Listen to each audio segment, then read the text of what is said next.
Guys, आपको क्या लगता है कि यूपीएससी ने 100 साल की जर्नी ऐसे ही पूरी कर ली कंफर्टेबली? नो। कई सारी रिकमेंडेशंस कि अटेम्प्ट कम होंगे, एज कम होगी, ऑप्शनल हटेगा या नहीं, प्रीलिम्स का रिजल्ट 1 साल के बाद क्यों आता है, तुरंत क्यों नहीं आता, एग्ज़ाम जो प्रीलिम्स का हुआ उसमें क्वेश्चन क्यों हटे, गलती क्यों हुई, कई सारी चीज़ें चेयरमैन साहब जो डीडी न्यूज़ में इंटरव्यू दिए ओमिट कर गए। लेकिन ऐसी रिकमेंडेशंस जो आपको भी नहीं पता होंगी वो मैं बताता हूँ। सेकंड एआरसी वीरप्पा मोइली 2006 में क्या रिकमेंड करता है कि सिविल सर्वेंट्स को 12th क्लास के बाद ही, जैसे एनडीए में सिलेक्शन होता है, ग्रेजुएशन गवर्नमेंट कराएगी और ग्रेजुएशन होने के बाद जो 4 साल की लगभग होगी फिर हम आईएएस और आईपीएस बनेंगे। ये कभी रिकमेंडेशंस लागू नहीं हुई। ऐसे ही निगवेकर कमेटी जो 2011 में आई थी, उसने ये बोला कि प्रीलिम्स जिसका एक बार क्लियर हो जाए उसे 2 बार अलाउ कर देना चाहिए मेंस एग्ज़ाम देने के लिए। ये रिकमेंडेशन अलाउ नहीं हुई।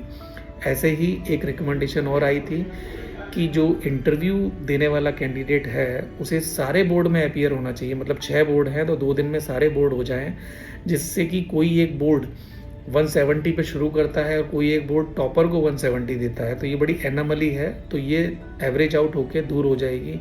ऐसे ही एक रिकमेंडेशन सतीश चंद्र कमेटी की 1989 में थी।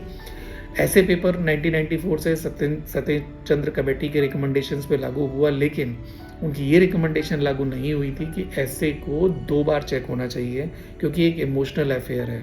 तो दोनों बार में जो भी मार्क्स होंगे वो एवरेज आउट होकर मिल जाएंगे, सेटिस्फैक्शन भी रहेगा और बात भी बन जाएगी। एक और रिकमेंडेशन थी निगवेकर कमेटी की 2011 में कि जो पर्सन इंटरव्यू फेस कर लिया है यूपीएससी का, सिलेक्शन नहीं हुआ, तो उसे आप ग्रुप बी की नौकरी तो दे दो। मुझे ऐसा लगता है पर्सनली कि यूजीसी नेट का एग्ज़ाम होता है, बहुत हल्का होता है। जो बच्चा मेंस क्लियर करता है यूपीएससी का, उससे यूजीसी नेट जेआरएफ का सर्टिफिकेट दे देना चाहिए। कम से कम वो असिस्टेंट प्रोफेसर के लिए तो एलिजिबल हो जाएगा। तो ये इतनी बड़ी नॉलेज का प्लेथोरा ऐसे ही अननोटिस चला जाता है। जब आज प्रतिभा सेतु ऐप बनाई है, मोदी जी का टाइम चल रहा है, मुझे ऐसा लगता है कि इतना बड़ा एग्ज़ाम 4000 लोग इंटरव्यू देते हैं, 1000 लोग सेलेक्ट होते हैं, तो इन 3000 को ग्रुप बी पोस्ट में आने में या किसी दूसरे तरीके की नौकरी देने में या यूजीसी नेट जेआरएफ का सर्टिफिकेट देने में हेजिटेंसी बिल्कुल भी नहीं होनी चाहिए। एंड ऐसी ही कई सारी स्टोरीज और भी हैं। मिलते हैं अगले शॉट में। जब तक के लिए जय हिंद। डीप ब्रीथिंग करते रहें if you need to keep things in focus. Bye bye, good luck.